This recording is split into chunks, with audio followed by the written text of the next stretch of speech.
Artificial intelligence പോലെയുള്ള സാങ്കേതിക വിദ്യകൾ മനുഷ്യന്റെ മുഖമുള്ളതാകണമെന്നാണ് ധനകാര്യ വകുപ്പ് മന്ത്രി കെ.എൻ. ബാലഗോപാൽ പറയുന്നത്.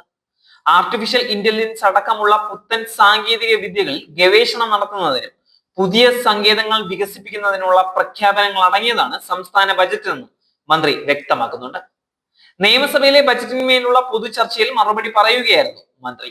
ആളുകൾക്ക് ജീവിക്കാൻ കൂടി വേണ്ടിയുള്ളതാണ് സാങ്കേതിക വിദ്യ. ഇത്തരം സംവിധാനങ്ങൾ വരുന്ന മുതലാളിത്ത രാജ്യങ്ങളിൽ ആളുകളെ ജോലിയിൽ നിന്നും പിരിച്ചുവിടുന്ന നയമാണ് സ്വീകരിച്ചു കൊണ്ടിരിക്കുന്നത്.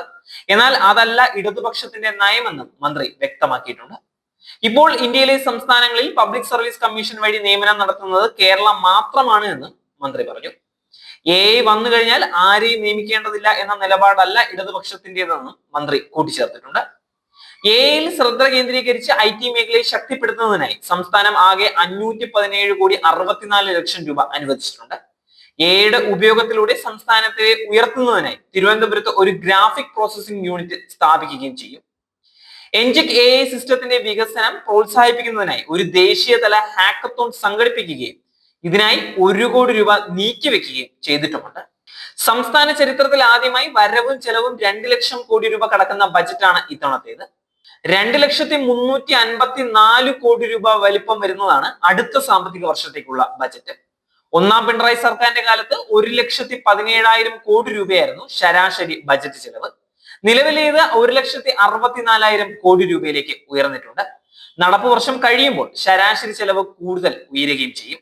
ഈ വർഷം 1.79 ലക്ഷം കോടി രൂപ കഴിയുമെന്നതാണ് പ്രതീക്ഷ എന്ന് മന്ത്രി വ്യക്തമാക്കിയിട്ടുണ്ട്. കേന്ദ്ര സർക്കാരിന്റെ അവഗണന മൂലമുണ്ടായ ഏറ്റവും വലിയ പ്രതിസന്ധിയെ കേരളത്തിന്റെ സാമ്പത്തിക സ്ഥിതി അതിജീവിച്ചതായി തന്റെ 5ാമത്തെ ബജറ്റ് അവതരിപ്പിച്ചുകൊണ്ട് കെ.എൻ. ബാലഗോപാൽ പറഞ്ഞിട്ടുണ്ടായിരുന്നു. സംസ്ഥാനം മുന്നേറ്റത്തിന് തയ്യാറാണ്. സാമ്പത്തിക പരിമിതികൾ വികസനത്തെ ബാധിച്ചിട്ടുമില്ല. സംസ്ഥാന സമ്പദ് വ്യവസ്ഥയുടെ വളർച്ചാ നിരക്ക് 10.5% എത്തിയിട്ടുണ്ട്. വരുമാന കമ്മി കുറയ്ക്കാൻ കഴിയുമെന്നും അദ്ദേഹം പറയുന്നുണ്ട്. ഡിജിറ്റൽ പ്രോപ്പർട്ടി കാർഡ് പദ്ധതി നടപ്പിലാക്കാനായിരിക്കുകയാണ് സംസ്ഥാന ബജറ്റ് ചർച്ചകൾക്കുള്ള മറുപടി പ്രസംഗത്തിൽ ധനമന്ത്രി കെ.എൻ. ബാലഗോപാലാണ് ഈ പുതിയ പ്രഖ്യാപനം നടത്തിയിട്ടുള്ളത്.